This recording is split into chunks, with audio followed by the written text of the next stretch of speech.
Praise the Lord. യോഹന്നാൻ എഴുതിയ സുവിശേഷം 15-ാം അധ്യായം. ഞാൻ സാക്ഷാൽ മുന്തിരിവള്ളിയും എൻ്റെ പിതാവ് തോട്ടക്കാരനും ആകുന്നു.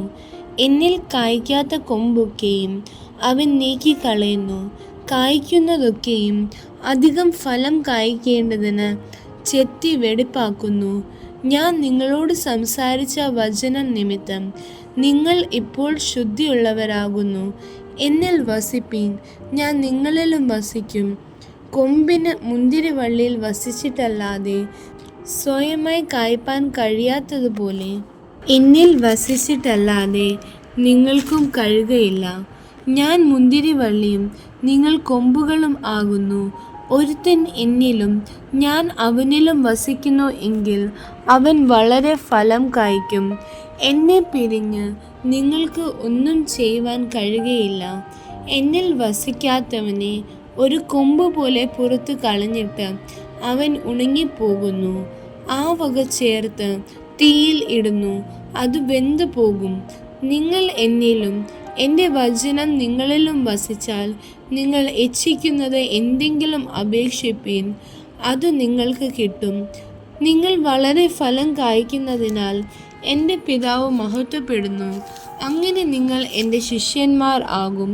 പിതാവ് എന്നെ സ്നേഹിക്കുന്നത് പോലെ ഞാനും നിങ്ങളെ സ്നേഹിക്കുന്നു. എൻ്റെ സ്നേഹത്തിൽ വസിപ്പീൻ. ഞാൻ എൻ്റെ പിതാവിൻ്റെ കൽപ്പനകൾ പ്രമാണിച്ച് അവൻ്റെ സ്നേഹത്തിൽ വസിക്കുന്നത് പോലെ നിങ്ങൾ എൻ്റെ കൽപ്പനകൾ പ്രമാണിച്ചാൽ എൻ്റെ സ്നേഹത്തിൽ വസിക്കും. എൻ്റെ സന്തോഷം നിങ്ങളിൽ ഇരിപ്പാനും നിങ്ങളുടെ സന്തോഷം പൂർണ്ണമാകുവാനും ഞാൻ ഇത് നിങ്ങളോട് സംസാരിക്കുന്നു.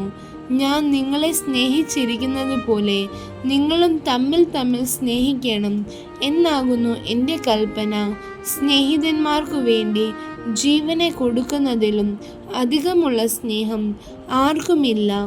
ഞാൻ നിങ്ങളോട് കൽപ്പിക്കുന്നത് ചെയ്താൽ നിങ്ങൾ എൻ്റെ സ്നേഹിതന്മാർ തന്നെ.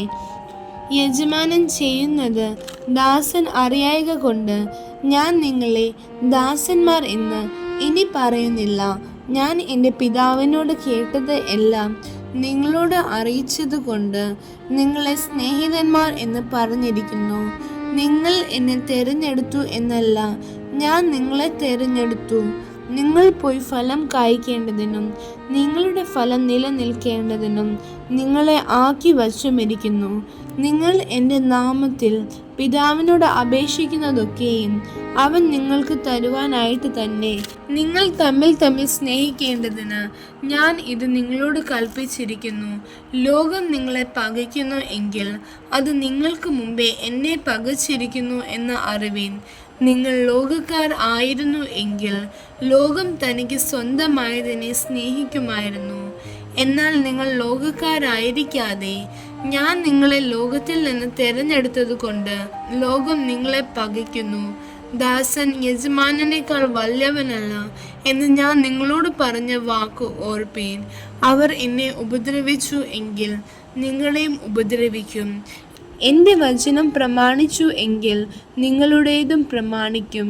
എങ്കിലും എന്നെ അയച്ചവനെ അവർ അറിയായ്ക കൊണ്ട് എൻ്റെ നാമം നിമിത്തം ഇതൊക്കെയും നിങ്ങളോട് ചെയ്യും. ഞാൻ വന്ന് അവരോട് സംസാരിക്കാതിരുന്നെങ്കിൽ അവർക്ക് പാപം ഇല്ലായിരുന്നു. ഇപ്പോഴോ അവരുടെ പാപത്തിന് ഒഴികഴിവില്ല. എന്നെ പകയ്ക്കുന്നവൻ എൻ്റെ പിതാവിനെയും പകയ്ക്കുന്നു. മറ്റാരും ചെയ്തിട്ടില്ലാത്ത പ്രവൃത്തികളെ ഞാൻ അവരുടെ ഇടയിൽ ചെയ്തിരുന്നില്ല എങ്കിൽ അവർക്ക് പാപം ഇല്ലായിരുന്നു. ഇപ്പോഴോ അവർ എന്നെയും എൻ്റെ പിതാവിനെയും കാണുകയും പകയ്ക്കുകയും ചെയ്തിരിക്കുന്നു.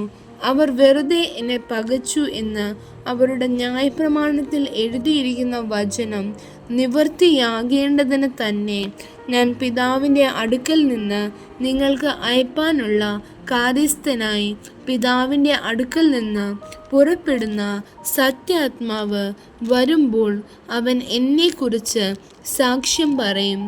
നിങ്ങളും ആദ്യം മുതൽ എന്നോടുകൂടെ ഇരിക്ക കൊണ്ട് സാക്ഷ്യം പറവീൻ. ആമേൻ.